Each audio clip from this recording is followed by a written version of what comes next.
For more on the DPRK and its possible nuclear plans, I'm joined by Scott Bates, president of the Center for National Policy. He is also a senior advisor for the Truman National Security Project. Thank you so much for joining us. You bet.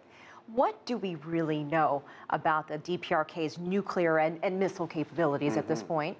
They've been working at it for a while. They've done some nuclear tests, some of which were not that impressive, but they do have a capability. They do have nuclear weapons, and more troubling, they're trying to develop missile technology that can deliver those weapons farther and farther. So they're increasing their capabilities. Now they've started up their reactor to create plutonium. And much as we remember from the Iran discussion, they're assembling, just as Iran is going to have to take apart its nuclear weapons program. It's clear that North Korea has learned not much and is in a desperate bid to be relevant, get in the news again. And they have done it on the eve of their 70th anniversary of their party Congress. So I think that's why they're really doing this. It's about internal politics. Well, two questions there. What do you make of the timing of that announcement? As you mentioned, the 70th anniversary of the founding of the ruling Workers' Party. Yeah, here's the thing. You know, North Korea has done a kind of sweet and sour approach to things lately. They just made an agreement with South Korea. They actually apologized for some aggressive actions. So there's a pattern in North Korean behavior, which is whenever they apologize or back off, then a little bit later they come out strong. This regime is on a knife's edge. Kim Jong-un, his only concern is staying in power. And the calculus here is to make it appear that he is strong and invincible, and he'll stand up to anyone, and the international community has nothing on him. So that's really what they're trying to accomplish here with starting up the reactor. But as you mentioned, we've heard, the international community rather, has heard proclamations, threats, if you want to call it that. We've heard it all before. So how seriously should we take this latest I think you have to take everything they say seriously, because at the end of the day, this is an erratic power with a nuclear bomb, and they are having a greater and greater capability to deliver it farther and farther to Tokyo, to Beijing, to one day Los Angeles.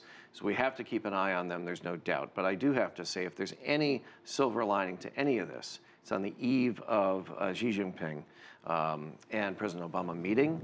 This, more than any other issue, I think, shows where there's opportunity for China and the United States to exert positive pressure in the cause of world peace. Well, not only that, we have the UNGA coming up, which actually is starting at the moment.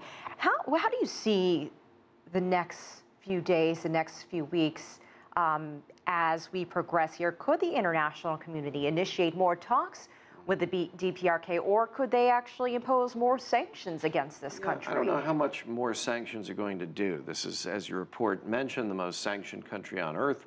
And the more you do that, in a way, the stronger the hand of the government, because the more isolated North Korea is. However, making it clear that there's international condemnation of North Korea, keeping the sanctions in place, strengthening them, sure, if you can, but somehow getting the word to the North Korean people that they are alone in the world, and this is not to their benefit.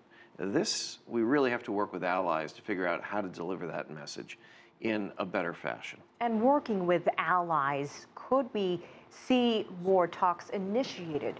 Go back to where they were a few years ago, where it seemed that there was some headway being made with the DPRK. Those talks only start and stop when North Korea really needs it or wants it. So they are in a posture now where it's all about their own internal politics. If a moment in time comes when their regime is a little bit needing a distraction, they'll start talks. So when they are a little bit threatened, then they're going to go to the table. But it can't look like it's being forced upon them. So ironically, when we're pushing hard, that's when they're least liable to come to the table.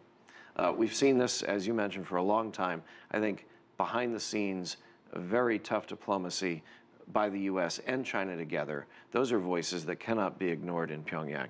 All right, Scott Bates, as always, we appreciate your time. Thank you so much for joining us on this issue.